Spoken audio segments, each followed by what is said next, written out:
be at school! Get off me, you're hurting me! I'll give you a hurting if I catch you around here again. Everything all right? Ow! Oh, come here!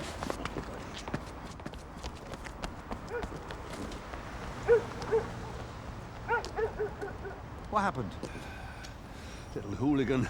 If I catch up with him again. It's all right, officer. There's been a bit of a misunderstanding. That's all. No harm done? What do you mean, no harm done? If you lot came round here a bit more often instead of just driving past in your cars, I wouldn't have to do your job for you. They've been smashing the lifts again. You saw them doing it? I didn't need to see them. The lifts are broke and that lot were here again. You don't have to be a detective to work out who did it. Oh, so you just grabbed one of them? Yeah, I'd have grabbed all of them if I could. You should have had a hold of one of them too. Listen, Mr... Atkins, Ronnie Atkins. Well, Mr. Atkins, even if you did think those kids had vandalised the lift, you should have called us first before trying to deal with it yourself. Listen, I can take care of myself. It's the old people around here that can't. They're the ones that have to put up with the broken lifts and being mugged by little thugs like that. Why aren't they in school anyway? Well, we are trying to do something. Yeah, well, why don't you? Well, that's why I'm here. I'm not kidding, though, then. Ronnie will get into trouble if he keeps doing things like that. Well, you saw what he was like. When Ronnie thinks he's in the right, nobody can tell him different. He's a Geordie. Well, maybe, but he can't go around just grabbing hold of people. As far as he's concerned, he thinks there's nothing wrong with it. You see, with Ronnie, everything's black and white. If he sees one kid causing trouble, he thinks they're all at it. You known him long? Ronnie? Yeah, quite a while. Good bloke. He's been a good mate to me, even if he is from Newcastle. Hey? What's happened? Sorry, Sonal. Made me jump. I didn't mean to. Sorry. It's okay. Don't worry. You sure you're okay? Yeah. I had a right fool of myself, didn't I? 600 from Sierra Oscar receiving. You go ahead, Cass. Jim, 28 Parkside Tower, Jasmine Allen Estates, burglary. Informant and Mrs. Simmons, can you deal? Stand by, Cass. You sure you're all right? Oh, yeah. Don't worry, I was just being silly. Sierra Oscar from 600, all received, on way. Look, you look after yourself. I've got to go. I'll see you later. Yeah. See you later. Oh, Edith, you're going to be all right. You're going to be all right. You're in good hands. You're going to be all right. She's not saying very much, just that they barged past her when she opened the door and they forced her into the bathroom to keep her quiet. How many? 2, maybe 3 teenagers. She can't remember. She was on the bathroom floor when a neighbour found her. It's lucky they didn't frighten her to death, you know? See? I told you this would happen. Mr. Atkins, I'm afraid you can't come in here. Is Edith all right? Look, the paramedics are with her. She's going down to the hospital. What are you doing here, anyway? Doing here? I'm a friend. I came to see if Edith's all right. Jim, Mrs. Sims said she'd lock up once Mrs. Vardy's in the ambulance. Do you want to lift to St. Hugh's? Yeah, thanks, Sam. St. Hughes?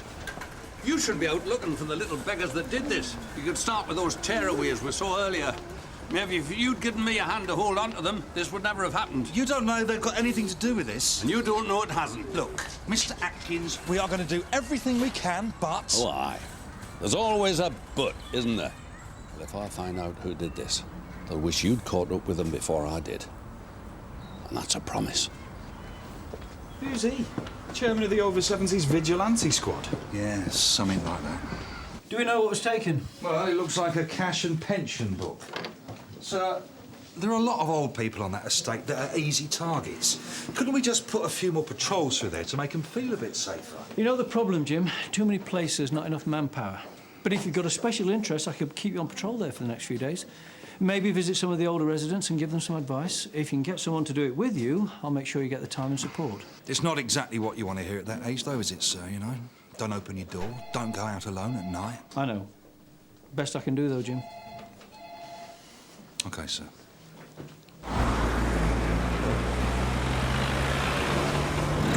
Oh, no, Jim, no way. I'm not doing it. You see, once you're inside, they've got you trapped. No, honestly, they've got you unblocking sinks or defleeing the cat. I know, I've done crime prevention before. All right.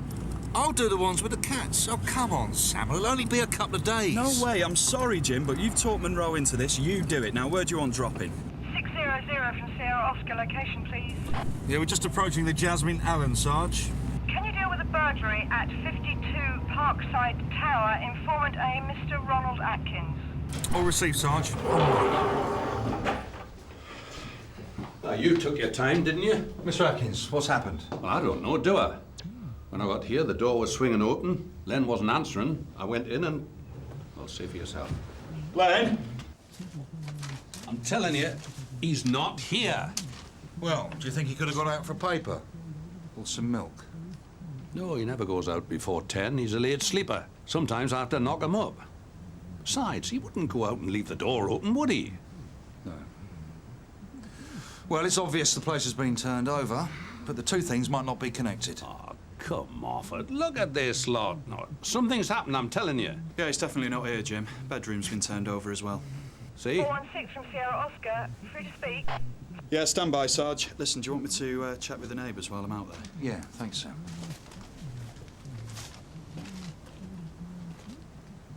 Well, he's not going to be out there, is he? Has he got any relatives in the area? Someone he could have gone to stay with? He got a daughter, Marlene, but he wouldn't have gone there, not without telling me anyway. So when did you last see him? Last night, in the pub. I said I'd come round this morning, would walk down to the supermarket. Well, we'll start with his daughter before we do anything. Do you have a phone number? Nay, no. But it'd be in his address book if we could find it. Jim. Excuse me. Well, you find his address book, Mr. Atkins. I'll be back in a sec. Try not to touch more than you have to. What's up? That last call. The bin men have found a body of an old bloke round the back of this block. I think we should check it out.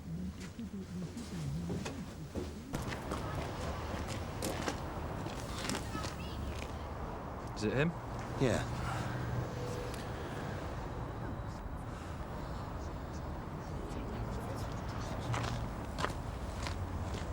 Mr. Atkins.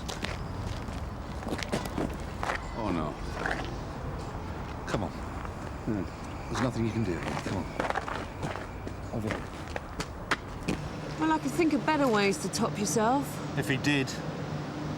This is too high to fall over accidentally. You'd need to climb up. What if somebody lifted him up when he was unconscious and pushed him over? He was only a little fella.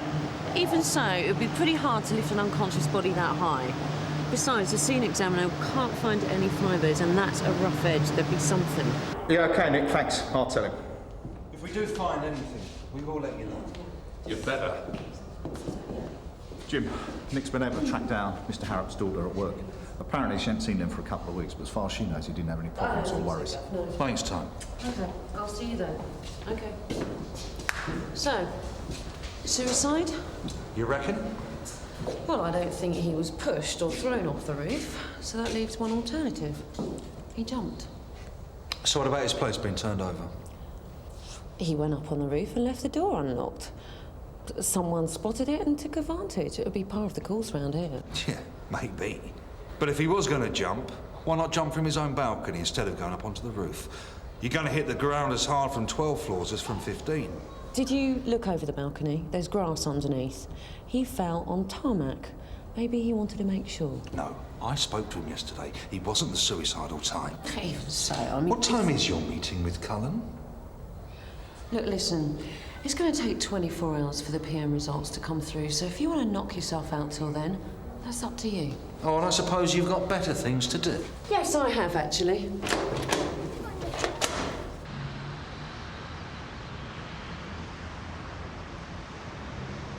Hello? Oh, you there? Is it all right to come in? Yeah, it's okay. What can I do for you? I live next door, that side. Me and my daughter Chloe. I'm Sharon Thomas. I'm Jim Carver. I heard about Len. Couldn't believe it had happened. Do you think it's the same people who robbed Mrs. Vardy yesterday? We're not sure what happened yet. You know, it's not fair. Half the old people in the block are scared to open their doors. Someone should do something about it. Were you friends with Len? Oh, yeah. I mean, he'd always stop for a chat if he saw me. Sometimes he'd pop in for a cup of tea or something. I see. Did you hear anything last night? You know, sounds of a disturbance, anything like that? Not last night, no. But I was out for some of the time, down the pub. It's all right, though. Chloe had a babysitter, Lauren. Well, perhaps you can give me her address. Number 135. But she'll be at college now. The thing is... Yeah? Well, sometimes Len did make a bit of noise anyway. How do you mean? Well, sometimes I'd hear him talking or moving about late at night. And once, about a week ago now, I thought something had happened. There was a lot of crashing around, like chairs being knocked over or something, and he was shouting really loud. I nearly called the police, but it stopped all of a sudden. Did you find out what had happened? Well, no, that was the thing. Next morning, I knocked to see if Len was all right, and he didn't know why I was asking. I told him about the noises, and he said he must have had a bad dream or something. He said he had them now and again, and he's sorry to have woken me up. I don't know. It sounded like more than a bad dream to me. No, I remember Mr. Harrop very well, but he wasn't one of the regulars, you know, the ones who were in here every week. Usually all he came in for was the annual flu jab. But he did come to see you last week. Yes, he asked me if I could give him something to help him sleep. Oh, did he say if anything was worrying him? Not directly at first, no, but as I said, he wasn't one of the regular complainers, so I did think there might be more to it. Have you heard of PTSD, post-traumatic stress disorder? Oh, yeah. Is that what Len had? Well, I think so. The symptoms can differ widely, and I'm not an expert, but from what he told me, I think there's a good chance it related to his service in the Korean War. Korea? When was that? What, the 1950s? I thought that was just the Americans. No, we had troops there too. Mr. Harrop was one of them, and according to his records, he was wounded. So what are the symptoms of PTSD? What did Len say they were? Well, he said he was having nightmares, waking up out of breath. And sometimes in the daytime he was feeling dizzy. I don't think he told me everything, though. I think he found the whole thing a bit embarrassing. Well, his neighbours said she sometimes heard him shouting at night and noises like he was knocking things over. That could be true, though he may not have known he was doing it. Sleepwalking and flashbacks are also symptoms of PTSD. It's a sort of unconscious acting out of what happened years ago. So what about a reaction to sudden noises? Well, that would certainly fit. What do you think could have caused it? Mr. Harrop didn't say, and as far as I'm aware, PTSD doesn't follow a set pattern. A person might not be troubled by it for years, and then something they see or hear triggers a memory, and the whole traumatic experience comes flooding back. Oh, come on, Mr. Atkins. PC Carver's told you before, you can't do things like this. Just give me the keys and I'll let them out. Not till I know someone's going to find out what happened to Len. Mr. Atkins. Right, that's it, Mr. Atkins. Enough is enough, Tony. We're going to have to break down the door, mate. Oh, all right. That's better, thank you. No, you don't. Get here. Get off me! I haven't done anything! I know what you did, but we've got you now, you little... All right, Mr. Atkins, that's enough. 600 from 416. Location, please, Jim. I'm just leaving the Stanby Road Health Centre. What's up? I think you want to meet us down here at Parkside Towers. Your Mr. Atkins has been at it again. You know what this is, don't you? Pension book belonging to the old lady who was robbed in her flat yesterday, and we found it on you. How did it get there? Someone give it me. Oh, really? It's true. Who? Come on, Sean, this is serious. If you want us to believe you, start telling the truth. It was Mick. All right. Him and the others went inside the old lady's flat, but I stayed outside. When he came out, he gave me the book and told me to look after it. Right, so you didn't go inside the flat? No. They wanted me to, but I was too afraid. That's why Mick made me do the one today. He told me if I wanted to hang out with them, I'd prove I was up for it. Good. Well, it's a start, at least. So let me get this straight. You put 40 quid on the sideboard, another 20 quid on the dressing table in your bedroom, and then you left the front door open and you hid in the bathroom until you heard them coming. Is that right? Yes, I've told you. But it doesn't matter what I did, though, does it? The point is... The point is, Mr. Atkins, it's entrapment, false imprisonment. And if they want to press charges... Let them! Little scumbags. They came in here to rob me, and I bet they did the same to Len and Edith. That's what you should be asking them. Get them to tell you what they did to Len last night. Do you really think that two kids like that could have had something to do with Len's death? Them or somebody like them, yes. I knew Len. He was my best friend. There was no way he would have gone off that roof if somebody hadn't made him. No way.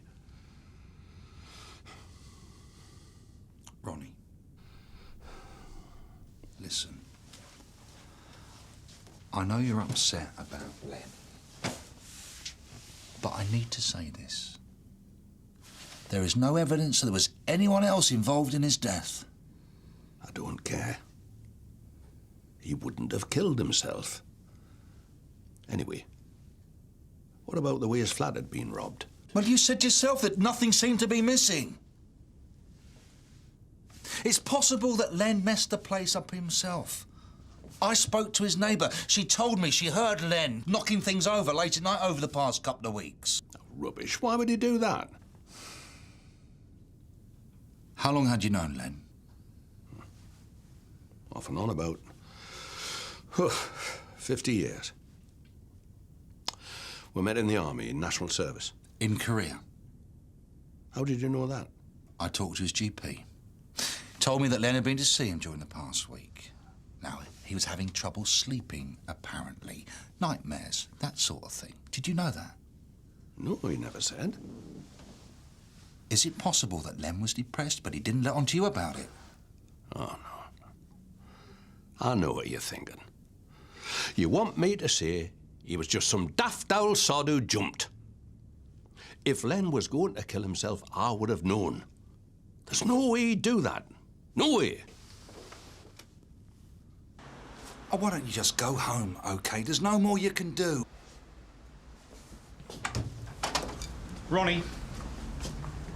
Remember, OK? Well, what am I going to do, eh? I'm just another useless old fogey, aren't I?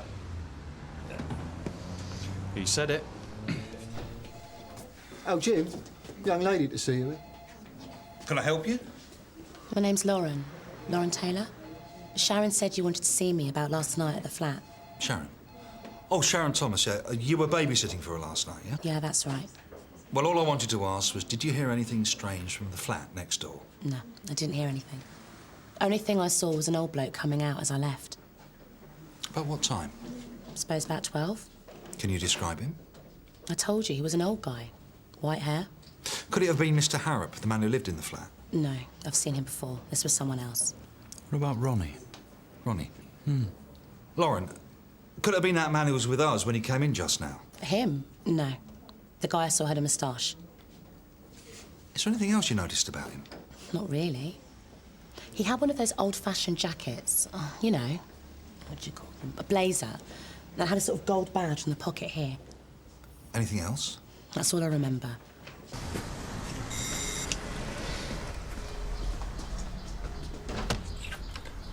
Mrs. Stevens? Yeah? I'm PC Carver, Sun Hill. I'm sorry to disturb you. I'm looking into your father's death. Would it be all right if I asked you a couple of questions? I thought... Yeah, OK, come in.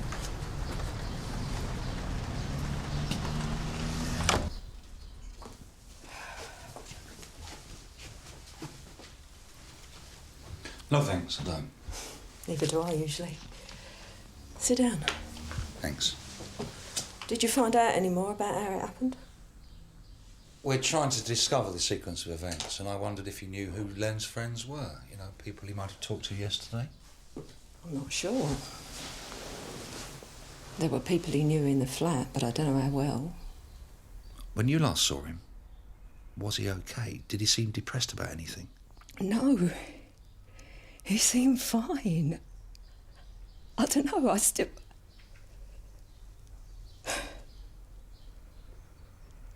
It still don't seem right that he would have killed himself. You know, he wasn't like that. I talked to Len's doctor this morning. Now, he told me that Len might have been suffering from PTSD, post-traumatic stress disorder. Do you know about that? I knew he had it when I was little. It's shell shock, my mum used to call it. I remember that sometimes he'd make a noise in the night, enough to wake me up. But of course I didn't know what it was then. And anyway, that was years ago. I didn't think he'd had it since. And do you know what could have brought his shell shock back again? No. Except... Go on. Well, there was this piece in the local paper. about an ex-servicemen's association organising a 50th anniversary reunion for people who'd served in Korea. It had a phone number, so I called them and gave them Dad's address so they could invite him. I thought he might enjoy it, seeing old pals again. Did they ever get in touch? No, I forgot about it and Dad didn't mention it. You don't think...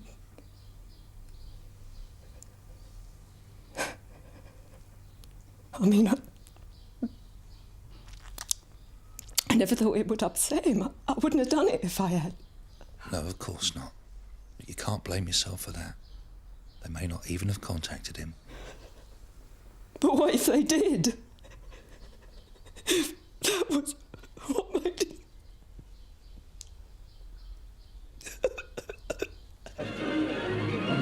Britain watched while vital decisions were taken by the Cabinet. Britain places the 22 ships of her Far Eastern Fleet under the direction of General MacArthur.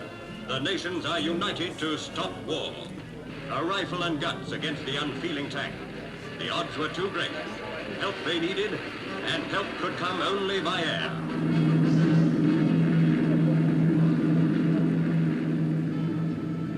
Oh, yeah, here we are. Private Leonard Harrop, 67th Battalion, 1950-51. I remember now, we did send him an invitation. I think it was his daughter that contacted us. He lived not far away, but didn't RSVP, so I assume he's not coming. No, he won't be. I'm afraid he died last night. Oh, I'm sorry. I didn't know. That's the trouble with these reunions. No one's getting any younger. So you only sent the invitation, you didn't know him? Oh, no. I'm the secretary of the association, but I didn't actually serve in Korea. Not old enough. Northern Ireland, me. But it'll be a blow to Mr. Barrett, the new chairman. You see, he did know Mr. Harrop. They were in the same platoon in 1950. But until a few weeks ago, they hadn't seen each other since. Oh, I see. Is Mr. Barrett here? Yeah. He's over there, helping with the pictures. Oh, thank you very much. Mr. Barrett? Yes? I'm PC Carver, Sunhill. Can I ask you a couple of questions? Of course. What's it about? Well, I'm making some inquiries about Leonard Harrop. Now, Mr. Simmons tells me that you served together in Korea, is that right? Len? Yeah, we were there in 50. Don't tell me Len's in trouble with the police. No. I'm afraid he died last night. Oh, no. I'm really sorry to hear that. How'd it happen? Well, we're not sure at the moment. That's why I'm trying to talk to people who might have seen him recently. Oh, I see. And I understand from Mr. Simmons that you've met up with Len in the last few weeks. No. I haven't seen Len since Korea. He was wounded, you know. Yeah, I know. So, you hadn't seen him? No, I live down in Gloucester. Still working, though my son's taken over most of the business now. But I don't get to London except for things like this. Len and I did talk on the phone, though. That's probably what Tony's thinking of. I see. When was that?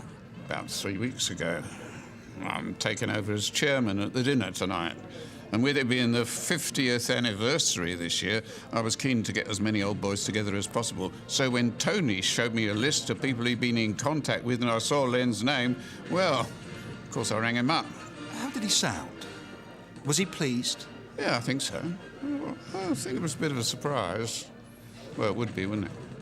But he didn't want to come to the reunion. Oh, he was coming. I'm sure of it. Well, Mr. Simmons told me that he didn't reply to the invitation. No? Oh, that must have been a mix-up. Well, not that it matters now, I suppose. What a shame. These reunions are the only time we get to share memories and talk to people who really understand what the war was like. I wish I'd had a chance to do that with Len. Is that the association's badge, Korean Comrades? Yeah, oh, yes. Only people who serve there are entitled to them. Well, thanks for your time, Mr. Barrett. Sorry, I couldn't be more help.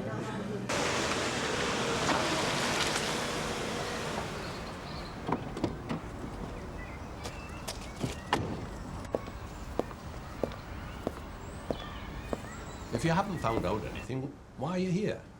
Did Len have anything to do with any ex-servicemen's organisations? No. Lot of old fogies going on about the old times, how great it was. Nothing great about it. Getting frozen and shot at, anyone who tells you otherwise. So Len didn't say anything about talking to someone called Charles Barrett? Barrett? That bastard? What about? So you know him? Oh, I know him all right. At least I did. Oh, what's he got to do with this? But Len didn't mention him recently. No, why would he? But look, what's going on? Tell me. You're all right, Ronnie. Calm down. I'll calm down when you tell me what Barrett's got to do with anything. Okay. It's just that someone matching Mr. Barrett's description was seen leaving Len's flat about 12 last night. No, never. Len wouldn't have anything to do with him. How can you be so sure? Well, because he wouldn't, that's all. Ronnie, what do you know about him? What, you and Len were with Barrett in Korea, right? You've got to come up to Len's flat. I want to look for something. What? Look, just come, will you? Well, what are we going up there? I'll tell you when I know if it's there.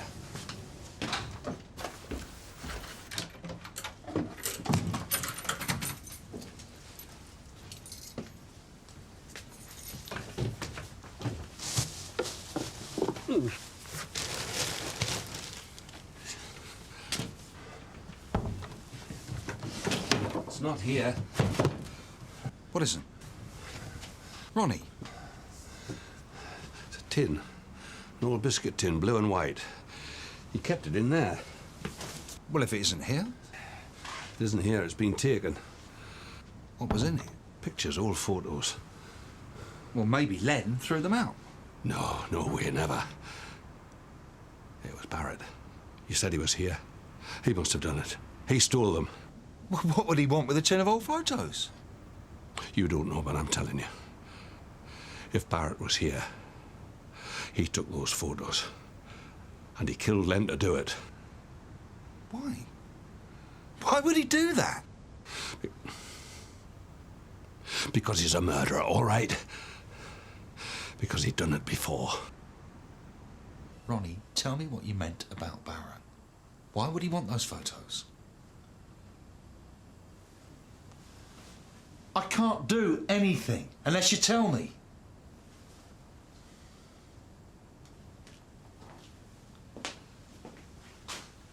It was a long time ago. In Korea?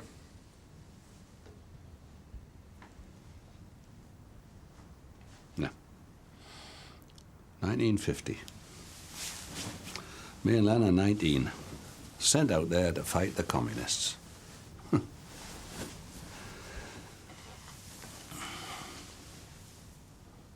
Well, the first few weeks aren't so bad. Then there's a big push up north. And we're packed off to join this new company at the front. And that's where we see Barrett for the first time. He's a corporal. Only a couple of years older than me and Len. And as soon as we see him, I know he's bad news. He made all us new blokes line up and starts telling us how he only wants blokes who can fight in his platoon. Got no time for Nancy's.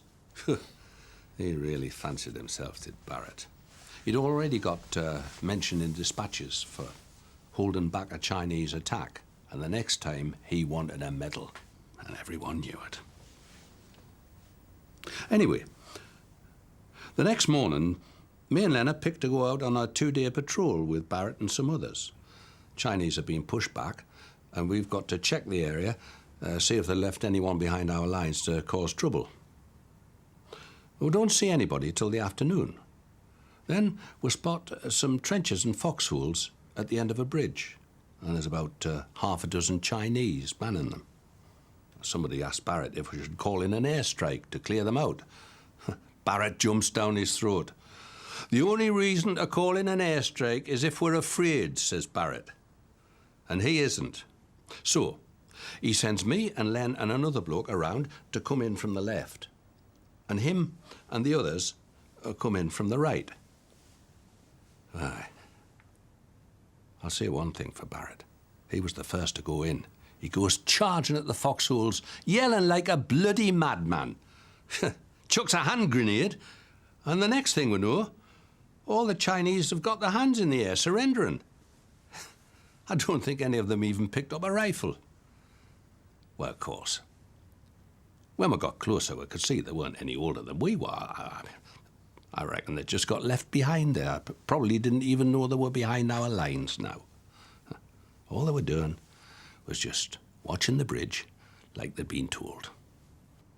So anyway, we're all pretty pleased, capturing half a dozen Chinese like that, but not Barrett. Oh, no, not him.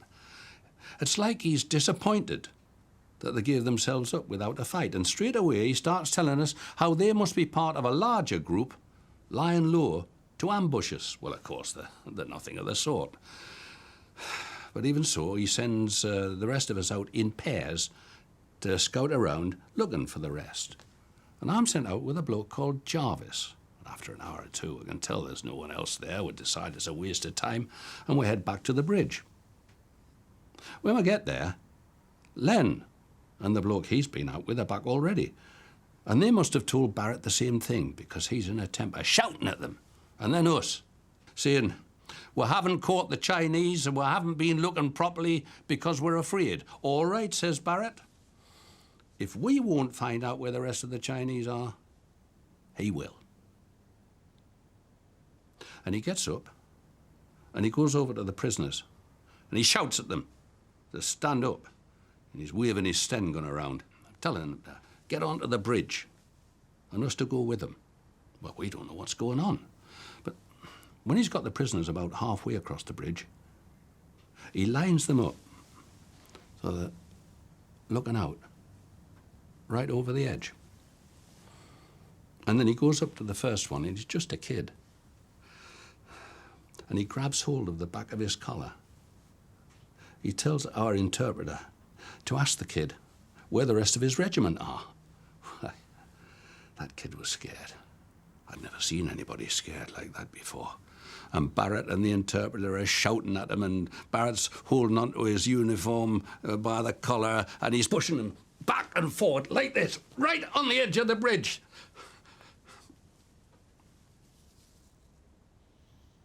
And the kid wets himself. Well,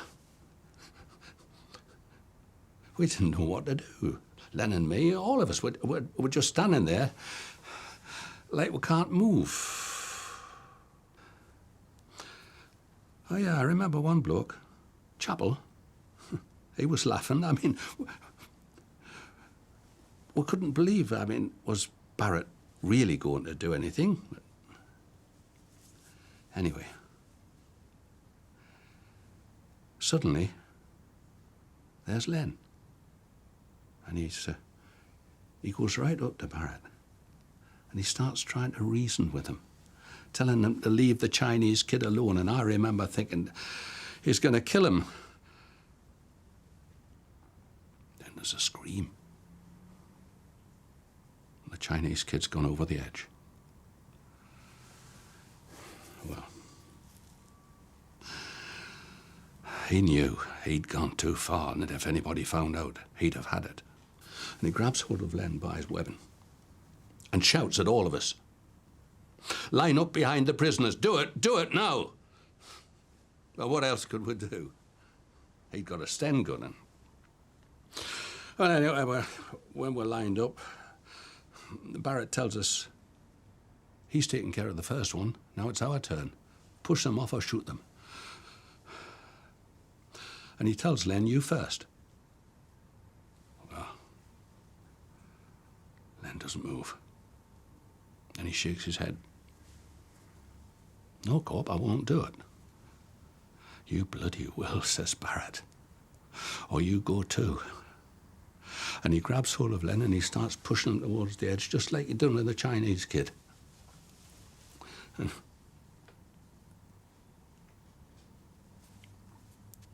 he says, it's your choice.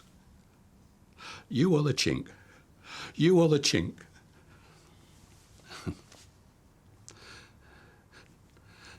Nobody helped him. I didn't help him. And Len's crying as Barrett drags him round behind that prisoner.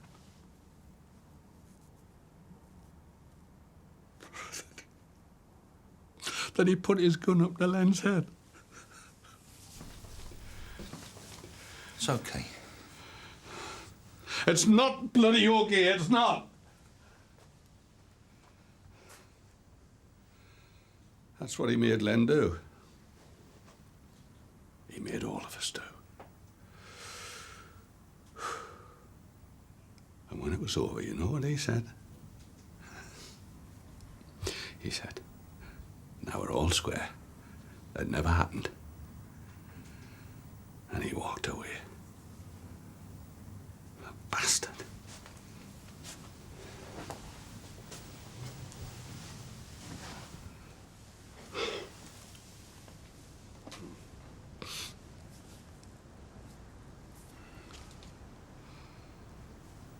What about the photographs?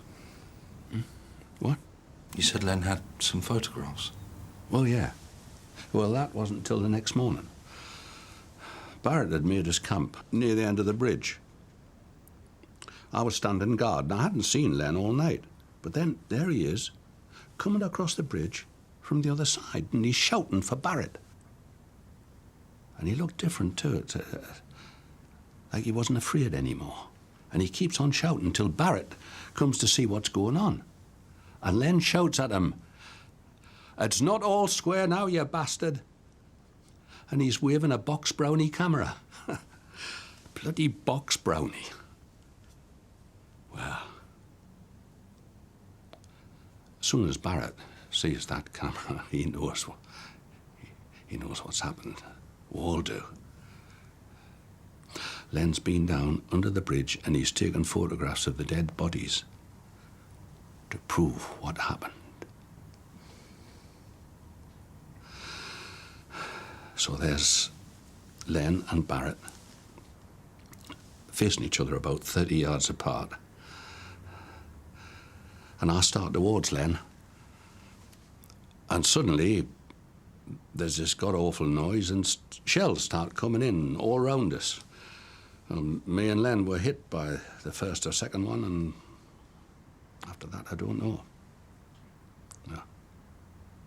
Woke up in a field hospital. And then? Oh, he'd been and gone. He was hurt worse than me. So they'd shipped him straight off to Tokyo. I didn't see him for a couple of years. At that time, I was back home, out of the army. Nobody had ever mentioned the bridge, and I never asked. I just wanted to forget. Like it never happened. Then, one day, Len turns up at the house. And we'll go out for a drink, and by the end of the night, we're both plastered. And he says to me, he says, "I've still got those pictures." And that was it. I never talked about it again, not till I came down here. And then, one day, I just wondered and asked him, had he still got them? And that's when he showed us. Tin. All the old stuff.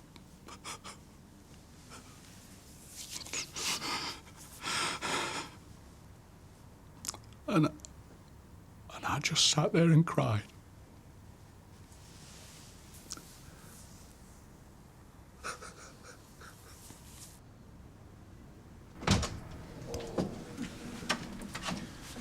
Do sit down. I'm afraid there isn't a lot of room. That's all right, Mr. Barrett. We won't be long. The reason we're here, Mr. Barrett, is that someone matching your description was seen leaving Len Harrop's flat last night. Me? Oh, they must have got it wrong. I was here last night in the bar. Until what time? I don't know, about 11 or past. I really wasn't taking much notice. So you didn't go round and see Mr. Harrop afterwards? No, of course not. I told PC Carver this afternoon. May I ask you what's in the tin, Mr. Barrett? What? The tin? Oh, nothing. Some old photographs. Yours? Yes. Look. Only we've been told that a tin like that was taken from Len's flat last night.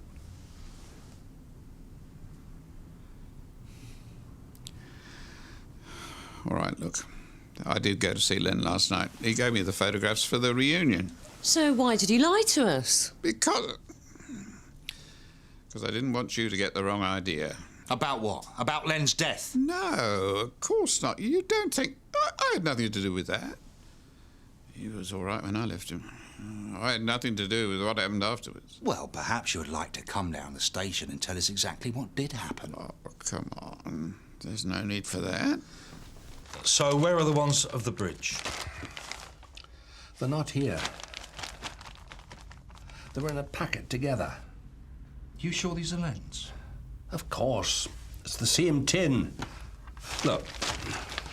That's me on the left, Len in the middle, on basic training. Did you look in his room? Yes, there was nothing else there. Well, he must have got rid of them. But you can still make him tell you what he did to Len, right? You've got him now. We'll see what he has to say, yeah. I told you. Len said I could go through all of the photographs and use any I wanted for the reunion. So you still say he gave them to you? You didn't take them without his knowledge or against his will? No, that's ridiculous. How did Mr. Harrop seem to you when you left him, Mr. Barrett? He was fine. Not upset? Why would he be upset? Well, I presume you were talking about old times, about the war. And we know from his doctor that Mr. Harrop was suffering from post-traumatic stress disorder as a result of experiences then. Oh, I suppose he might have been a bit emotional, but... About what? About the whole thing, about the war.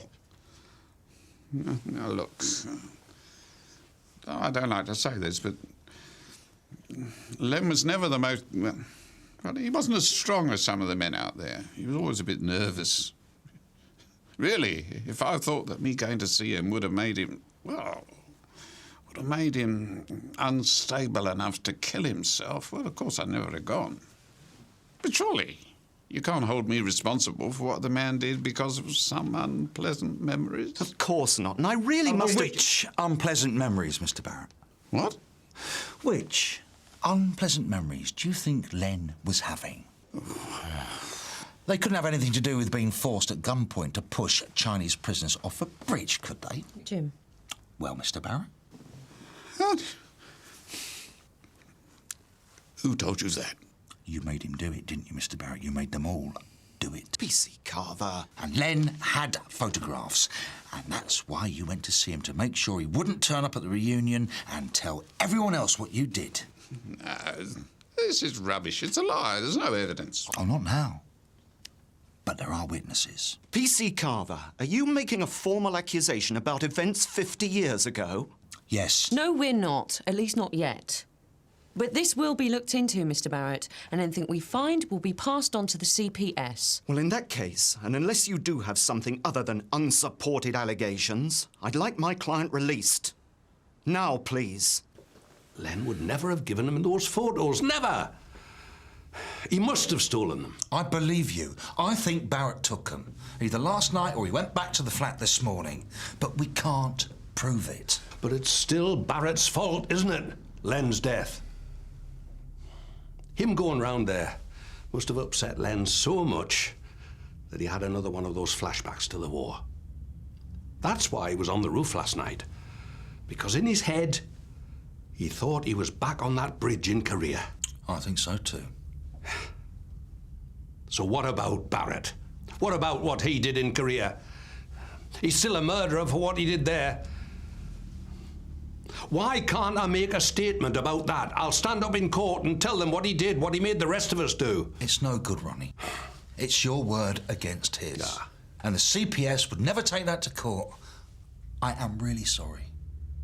So, he's going to get away with it again, is that it? After everything else, he still gets to be chairman of the association. Carry on as if he was as good as the rest of them. As good as Len. It stinks. It bloody stinks. There were 8 of you in the patrol on the bridge, right? So? Well, didn't you stay in contact with any of them except Len? No, why would I? After what happened? Well, suppose you could find some of them again. What good will that do? Well, that's what reunions are for.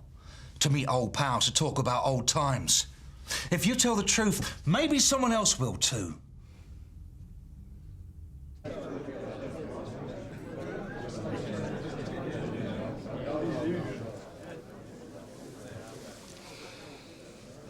You okay? Yeah, just not used to public speaking, that's all. You don't have to do this. No. People should know. They should know what happened because of Barrett. We were all afraid of him then. All of us. Except Len. But not anymore. So, thanks. If you'd like to get away. No. I'll stay here. I like Len. Yeah. So did I. He was a good mate.